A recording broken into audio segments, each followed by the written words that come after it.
السلام عليكم ورحمة الله وبركاته، حبايبي وصحابي، عاملين ايه؟ وحشتوني جدا جدا جدا جدا. يا رب تكونوا بخير. متنسوش لايكاتكم الجميلة وتعليقاتكم الحلوة. ولو انتي اول مرة تشوفي قناتي ما تنسيش تشتركي فيها وتفعلي زر الجرس عشان يوصلك مني كل جديد. النهاردة هنعمل مع بعض اكلة دسمة جدا جدا جدا جدا. احنا هنعمل مع بعض الفتة. اول حاجه كده انا صحيت الصبح، الولاد صحوني بصراحه، راحت عليا نومه. قومي يا ماما احنا عايزين ناكل، قومي احنا جعانين. فبصراحه قلت اعمل لهم ايه كده سريع سريع. رحت عامله لهم كوبايتين شاي وحطيت لهم بسكوت اللي احنا عملناه مع بعض امبارح. عملت لهم كوبايتين الشاي وحطيت لهم ايه معاه بسكوت وفطروا بيه. بصراحه كان جميل جدا جدا جدا والله يا بنات، وعجبهم قوي قوي قوي قوي. ووفر عليا كتير، يعني كل يوم كنت بصحى اعمل لهم اكل ايه، طب هيفطروا ايه، طب نعمل كذا. هم كانوا زهقوا لان انا ولادي ما بيفطروش غير اكلات معينه، يعني مثلا جبنه بيض الحاجات دي، عشان هم عندهم مشكله كده ما بياكلوش فول وطعميه. وما بياكلوش اي حاجه بتقسم اتنين يعني. عندهم حاجه اسمها انيميا الفول. فانا بصراحه فطارهم كان بيغلبني دايما، يا اما شاي بلبن وسندوتشات جبنه، يا اما بيض مقلي يا بيض مسلوق. فما كنت بصراحه بقوم كده محتاره اعمل لهم ايه. فبصراحه اما عملت البسكوت ده حسيت ان هو وفر عليا في الفطار حاجه مختلفه وجديده عليهم. قمت الصبح كده عملت لهم كوبايتين خفاف وحطيت لهم بقى كام حته بسكوت كده، وبصراحه عجبهم جدا. وقعدوا يقولوا لي يا ماما كل يوم اعملي لنا منه، ويوم اعملي لنا لبن ويوم شاي بلبن.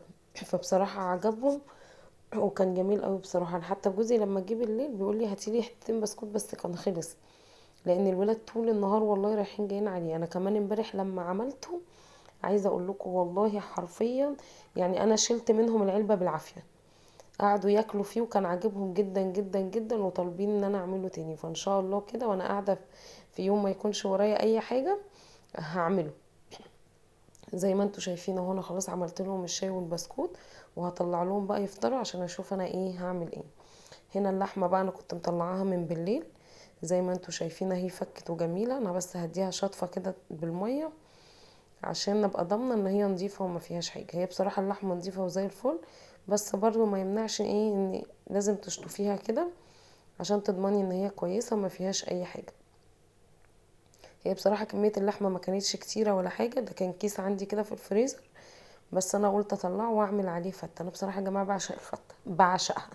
يعني انا بحبها جدا بالرغم ان انا عندي جوزي مش بيحبها، او مش ما بيحبهاش بالمعنى، هو ما بيحبش موضوع ان انت تعملي الفته في صينيه. لا، هو بالنسبه له الفته انك تحطي له الرز والصلصه وتحمصي عيش كده وهو يعني ياكل، لكن ما تحطيش في صينيه الحاجه فوق بعضها زي ما كل البيوت المصريه بتعملها وياكل. فبصراحه قلت انا وهعمل ليا انا والولاد كده صينيه صغيره، وهو هسيب له ايه يعني الحاجه اللي هو عايزها كده لوحدها. زي ما انتوا شايفين انا شطفت اللحمه وحطيتها هي في الحله. بصوا يا بنات، انا بحب اشوح اللحمه قبل ما اسلقها. يعني في ناس بتسخن ميه على النار وتحط فيها التوابل والحاجه واول ما تغلي تسقط فيها اللحمه او الفراخ.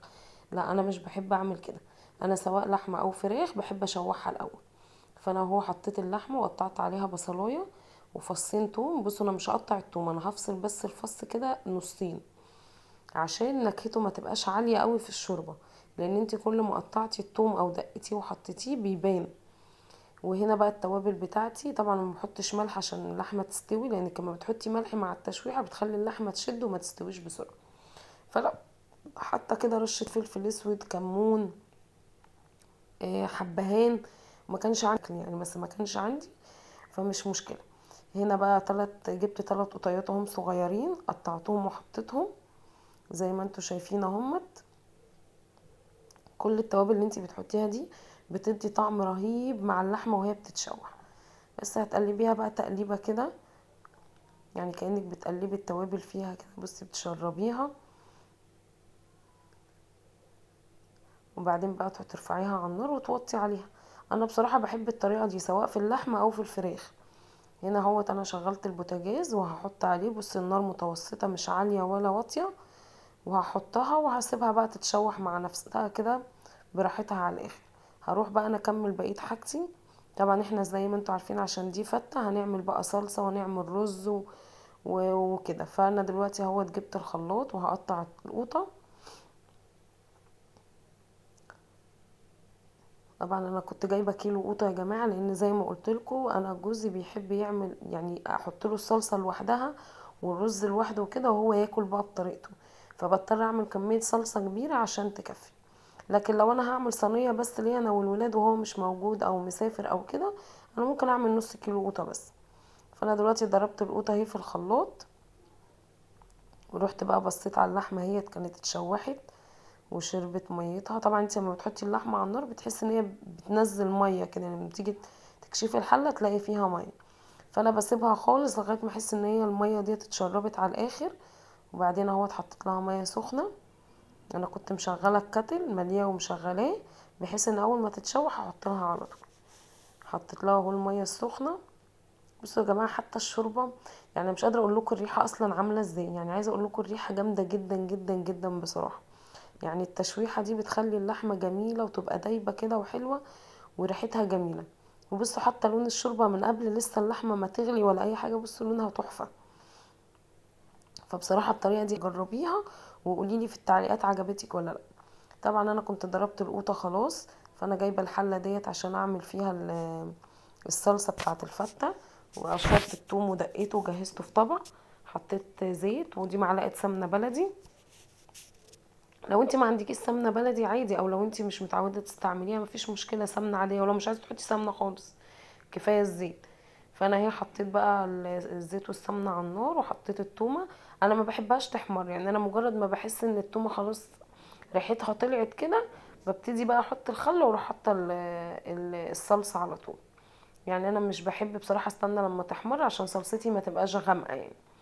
بس اول بقى ريحه التومه كده ما اتشوحت وريحتها طلعت، نزلت بشويه خل، وبعدين حطيت الصلصه اهيت وغطيت عليها. وطبعا زي ما انتوا عارفين يا بنات انا ما بحطش التوابل بتاعه الصلصه غير في الاخر. وقلت بقى ابص على اللحمه بالمره لقيتها لسه هي بتغلي. وهنا بقى يا بنات قطعت عيش عندي، واقول هشوحه، هحط بقى في الطاسه ديت اهيت معلقه سمنه بلدي وهشوح فيها العيش. طبعا في ناس بتشتري عيش محمص من الفرن جاهز، يعني انت ممكن تشتريه جاهز وممكن تحمصي عيش في الفرن. بس انا بصراحه ايه قلت كده كده الصينيه هتبقى صغيره، فمش مستدعيه بقى ان انا افتح الفرن والكلام ده وكده. فقطعت كده رغيفين عيش من عندي وقلت اشوحهم كده بحته سمنه بلدي. وهنا بقى يا بنات طبعا الصلصه انا سايباها على النار واللحمه على النار برضو. وقلت وانا واقفه كده خلاص شوحت العيش وركنته. بس انا مصورتلكوش الحته ديت. وهنا بقى انا عندي ولادي ما بيشربوش شوربه اللحمه، فكان لازم اعمل جنبها لسان عصفور بحيث ان طعم شوربة اللحمة يبقى متغير شوية ويرضوا ايه يشربوه. فزي ما انتوا شايفين حطيت حلة وفيها زيت وجبت لسان العصفور وحمرته ونزلت عليه بالشوربة. وهنا بقى غطيته وسبت بقى الايه لسان العصفور يستوي مع نفسه. طبعا كده كان الاكل استوى. اللحمة كنت طفيت عليها والصلصة خلاص اتعملت. وكنت كمان عملت الرز. انا عايزه اقول لكم يا جماعه انا بحب اعمل الرز بديله كده معلقتين صلصه من اللي انا عاملاها، يعني بعد ما بعمل صلصه الفته. طبعا معروف الرز بتاع الفته بيتعمل بتحطي شويه زيت او سمنه وبتغسلي الرز وتحطيه ابيض وخلاص. لا انا بحب احط السمنه بصراحه يا بنات واحط الرز واديله تشويحه كده، وبعدين احط له معلقتين صلصه من صلصه الفته اللي انا عملتها. وبعدين اقلب الرز كويس واحط بقى ميه الرز واسيبه مع نفسه يستوي.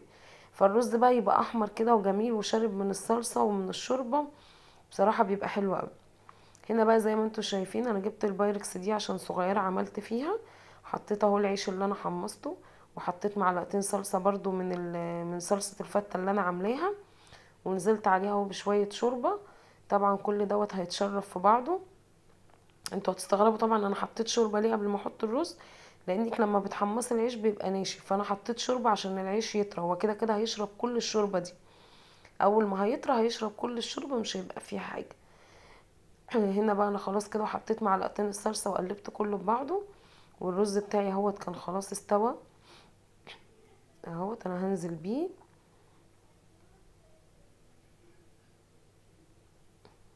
طبعا انا مزوده في الرز يا بنات لان زي ما قلت لكم اولا انا عندي ولادي ما بيحبوش الفته تبقى بايته. يعني لو عملت صينيه وكلنا منها بقى فيها وجيت تاني يوم اقول لهم اسخن ما بيرضوش ياكلوها خالص. فانا عملت حاجه ده صغير وفي نفس الوقت زودت في كميه الرز. بحيث ان بكره لو حبينا في بقيه اكل وحبينا ناكل ممكن اعمل البايركس مره كمان وكاني لسه عاملاها، ما يحسوش ان هي بايته او متسخنه او كده. وكمان انا عندي جوزي بقى ما بيحبش الطريقه دي، ما يحبش ياكل الفته كده على بعضها، او زي ما اتعود في بيت والدته. هم بيعملوا الفته بطريقه مختلفه شويه. طبعا كل بيت في مصر ليه طريقه مختلفه في عمايل الفته وفي عمايل الاكل عامه، بس انا بصراحه بحبها كده برضو زي ما اتعودت في بيت مامتي. فانا عملتها بصراحه ليا انا والولاد، وهو عملت له برضو بالطريقه اللي هو بيحبها، واتبسطنا بصراحه. والاكله كانت جميله، هي كانت تقيله ودسمه، وخصوصا ان احنا بصراحه الولاد ما ردوش ياكلوا، واستنينا باباهم لما جه الساعه 8 بالليل وكلنا معاه. فبصراحه اكله زي دي بالليل يعني تكتم على النفس، بس احنا حبينا ان احنا ناكل في لمه، وهم حبوا ياكلوا مع باباهم، لان زي ما قلت لكم احنا بنعمل الغدا وبنتغدى وهو مش موجود، وبيجي بالليل ما بيحبش يتقل في العشاء، فممكن ناكل حاجه خفيفه. فالولاد قالوا لي يا ماما احنا عايزين ناكل مع بابا زي زمان، ونحط الاكل ويقعد ياكل معانا. هو طبعا يعتبر ما بياكلش في اللمه دي غير مره واحده يوم اجازته، فالولاد قالوا لي لا احنا هنستنى. فبصراحه كان عندي فرصه كمان ان انا اعمل الاكل براحتي، يعني ما بقاش بقى متسربعه وعايزه اعمل واخلص. زي ما انتوا شايفين اهو يا بنات، احنا خلاص حطينا الرز وسويناه، ودلوقتي اهوت انا حطيت الصلصه وافردها على وش البايركس. طبعا يا بنات الناس اللي بتعمل صينيه الفته كده بعد ما بتخلص بتدخلها الفرن تاخد وش، بس احنا مش بنحبها تخش الفرن لان الصلصه بتنشف، فتحس ان انتي مش حاطه صلصه ولا حاجه، تحس ان هي ملهاش طعم كده بصراحه. فانا بحب احط الصلصه واسيبها شويه وهي بتتشرب منها لنفسها. انا طبعا لما حطيته الرز برضو اديته معلقتين شوربه كده من على الوش عشان يدي طعم برضو بيبقى حلو. وزي ما انتوا شايفين انا حطيت برضو الصلصه من على الوش اهيت. انا بصراحه بحب الطريقه دي جدا. اللحمه بقى يا بنات انا طبعا الولاد عندي ما بيحبوهاش مسلوقه، هم اصلا بياكلوها بالعافيه، يعني هم بيغلبوني عشان ياكلوها. فقالوا لي يا ماما حمريها لنا، فانا بصراحه حطيت حته سمنه بلدي كده وشويه زيت واديتها تحميره كده وحطيتها على وش الفته زي ما انتوا شايفين. بصراحه كانت جميله والريحه كانت قلبه البيت وقلبه الشقه. بصراحه انا عايزه اقول لكم ان انا كنت بقول ايه اللي عملته في نفسي ده، الشقه ريحتها بقت توم. بس مش مهم، فدا الولاد وفدا جوزي، واهم حاجه لمتنا مع بعض. وزي ما انتوا شايفين يا بنات اهوت الاكل كنت جهزته، وبالهنا والشفا، وتعالوا كلوا معانا وان شاء الله نتقابل في فيديو جديد.